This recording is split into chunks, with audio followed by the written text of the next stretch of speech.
Tutorial mata kuliah, Hukum Acara Perdata. Topik ke-50 dari 81 topik. Pengertian membuktikan, pentingnya pembuktian, dan beban bukti, bagian ketiga. Teori pembuktian inisiatif berperkara. Menurut teori ini, yang paling mudah sebagai berikut. A. Karena perkara di pengadilan dimulai dari inisiatif penggugat dengan mengajukan gugatannya, kalau dalilnya disanggah ia harus membuktikan kebenaran dalil gugatannya. B. Selanjutnya, jika dalam sanggahannya tergugat mengajukan dalil juga, tergugat pun harus membuktikan kebenaran dalilnya. Dari uraian mengenai teori siapa membuktikan, dapat disimpulkan bahwa dalam menetapkan atau membebani pembuktian kepada para pihak, hakim harus memperhatikan siapa yang lebih dahulu berinisiatif mengajukan perkara di muka pengadilan dengan memperhatikan asas kesamaan kedudukan para pihak dalam proses penyelesaian perkara. Dalam praktiknya, pembagian pembuktian baru dirasakan adil dan tepat oleh para pihak apabila yang dibebani pembuktian lebih dahulu adalah pihak yang paling sedikit dirugikan jika disuruh membuktikan. Sebagai contoh, seorang istri mengajukan gugat cerai terhadap suaminya dengan alasan diusir oleh suaminya, sedangkan suaminya membantah dengan mengatakan bahwa istrinya, yang menjadi penggugat, pergi dari rumah atas kehendaknya sendiri. Atas kasus ini, Mahkamah Agung dalam putusannya tanggal 28 Maret tahun 1956 nomor 56K, SIP 1956 membebani suami, selaku tergugat, dengan pembuktian bahwa si istri meninggalkan rumah dengan kemauannya sendiri. Adapun pertimbangan Mahkamah Agung di sini bahwa keterangan suami, selaku tergugat, tidak masuk akal karena seorang istri yang telah bertahun-tahun kawin, dan dalam perkawinan telah mendapat beberapa anak meninggalkan rumah secara sukarela merupakan hal yang amat aneh karena memang luar biasa maka hal ini harus dibuktikannya. Beban bukti dan pembuktian dibalik. Beban bukti dan pembuktian dibalik adalah pembebanan pembuktian yang dilakukan berupa kebalikan dari asas pembagian beban pembuktian pada umumnya.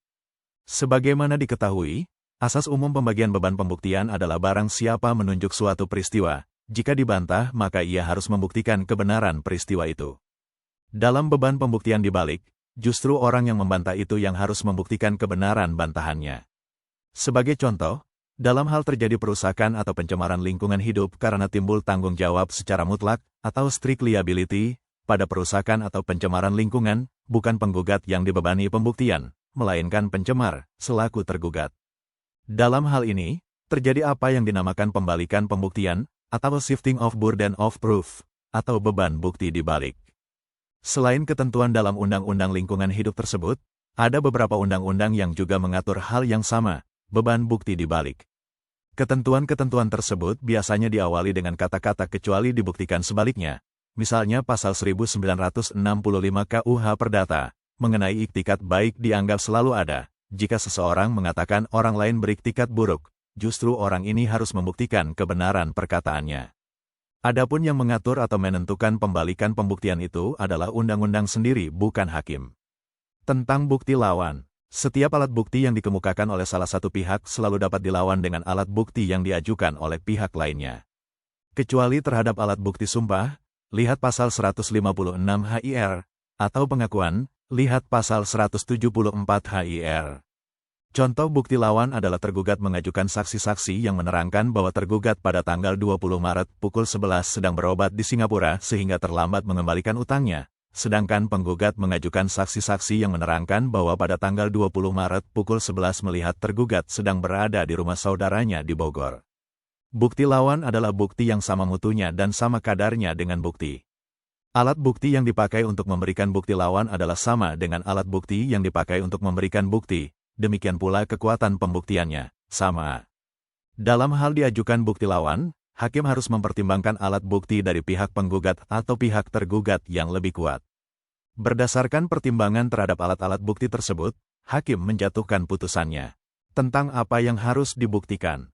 Dalam proses peradilan perdata, hakim harus menemukan dan menentukan peristiwanya atau hubungan hukumnya dan kemudian memberlakukan atau menerapkan hukumnya terhadap peristiwa yang telah ditetapkannya itu. Mengenai hukumnya tidak harus diajukan dan dibuktikan oleh para pihak berperkara, tetapi secara ex officio dianggap diketahui dan diterapkan oleh hakim, atau ius curia novit. Peristiwa-peristiwa yang dikemukakan, baik oleh penggugat maupun oleh tergugat, belum tentu semuanya penting bagi hakim untuk dasar pertimbangan daripada putusannya. Peristiwa-peristiwa tersebut oleh hakim masih harus disaring dan dipisahkan mana yang penting, atau relevan, bagi hukum dan mana yang tidak penting, atau irrelevan. Peristiwa yang relevan itulah yang harus ditetapkan oleh hakim sehingga peristiwa itu harus dibuktikan. Adapun yang relevan misalnya dalam perkara utang piutang yang harus dibuktikan adalah adanya utang piutang antara penggugat dan tergugat, apakah perjanjian yang mereka lakukan memenuhi syarat-syarat sahnya suatu perjanjian utang piutang. Sementara itu, yang tidak relevan bagi hukum adalah saat dilakukan perjanjian penggugat dan tergugat duduk bersila di atas karpet sambil minum kopi. Kalau peristiwa itu yang harus dibuktikan, apakah pengertian peristiwa termasuk hak? Dengan lain perkataan, apakah hak dapat dibuktikan? Dapatkah orang hanya dengan membuktikan fakta-fakta atau peristiwa, kemudian hakim dengan mempergunakan aturan hukum dapat menarik kesimpulan tentang adanya hak? Kalau kita berangkat dari ketentuan pasal 163 HIR, pasal 283 RBG, dan pasal 1865 KUH Perdata, sudah jelas dikatakan bahwa siapa mengaku mempunyai hak harus membuktikannya. Hal ini juga telah menjadi pendapat umum serta jurisprudensi bahwa hak dapat dibuktikan. Bukankah tujuan daripada pembuktian itu untuk menetapkan ada atau tidaknya hubungan hukum antara kedua belah pihak berperkara, sedangkan hubungan hukum itu tidak dapat dilihat oleh panca indera? Pertanyaan tersebut timbul oleh karena pada zaman dahulu para sarjana beranggapan bahwa yang dapat dibuktikan hanyalah segala sesuatu yang dapat ditangkap panca indera. Menurut pendapat ini, kalau seseorang hendak membuktikan bahwa ia seorang kreditur, ia harus dapat membuktikan bahwa ia telah membuat suatu perjanjian, atau bahwa ada suatu sebab lain yang oleh hukum diakui sebagai sumber perikatan. Adanya suatu persetujuan karena telah terjadinya suatu peristiwa nyata.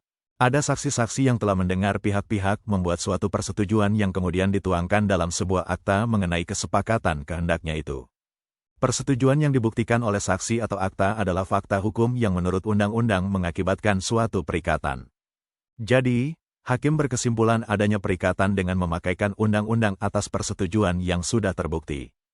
Pendapat ini sudah ditinggalkan karena ajaran yang umum sekarang adalah sudah cukup jika penggugat mengemukakan persangkaan sehingga dari itu, hakim dapat menarik suatu simpulan bahwa ia adalah memang kreditur.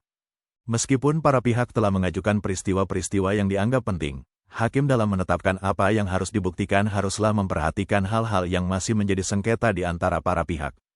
Misalnya, penggugat dalam gugatannya menyatakan bahwa tergugat utang sebesar Rp. 10 juta dan belum dikembalikan. Maka dari itu, perhatikan hal berikut. Jika tergugat menjawab bahwa benar utang, tetapi hanya 5 juta rupiah, dalam hal demikian, ini mengenai utang sudah jelas diakui. Yang masih menjadi sengketa adalah besarnya utang, maka di sini yang harus dibuktikan adalah apakah utang itu Rp. 10 juta atau Rp.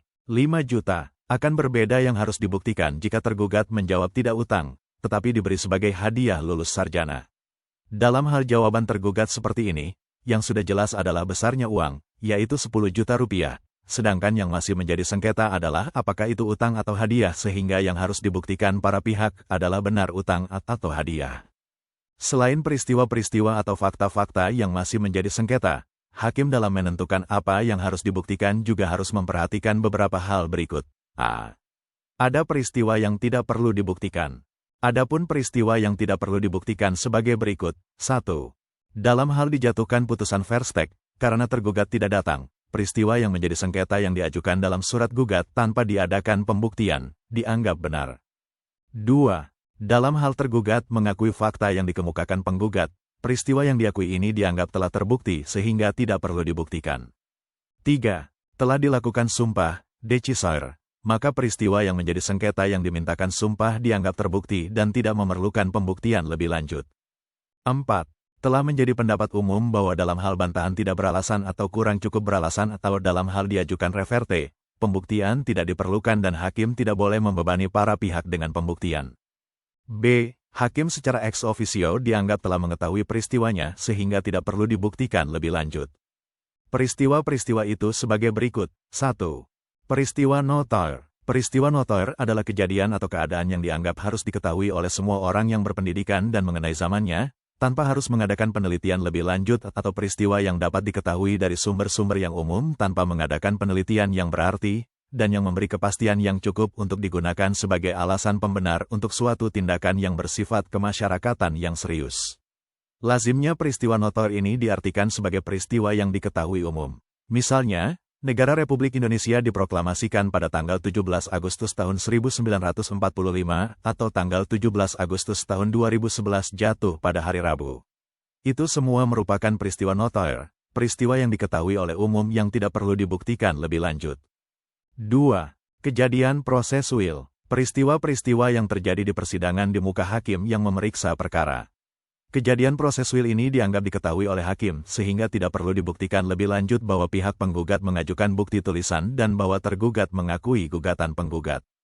C. Pengetahuan tentang pengalaman. Pengetahuan tentang pengalaman adalah kesimpulan berdasarkan pengetahuan umum. Pengetahuan tentang pengalaman tidak termasuk hukum karena tidak bersifat normatif, tetapi merupakan pengalaman semata-mata. Sebaliknya bukanlah peristiwa tertentu, melainkan merupakan suatu kejadian yang selalu terjadi demikian. Jadi, merupakan ketentuan umum berdasarkan pengalaman manusia dan yang digunakan untuk menilai suatu peristiwa yang diajukan atau yang telah dibuktikan. Misalnya, sebuah barang yang berat apabila dilemparkan ke atas akan jatuh ke bawah. Jika sebuah peluru yang ditembakkan menembus kepala manusia, ia akan mati. Semua itu tidak memerlukan pembuktian. Pada peristiwa notoir, hakim mengenai peristiwanya secara konkret bahwa api itu panas.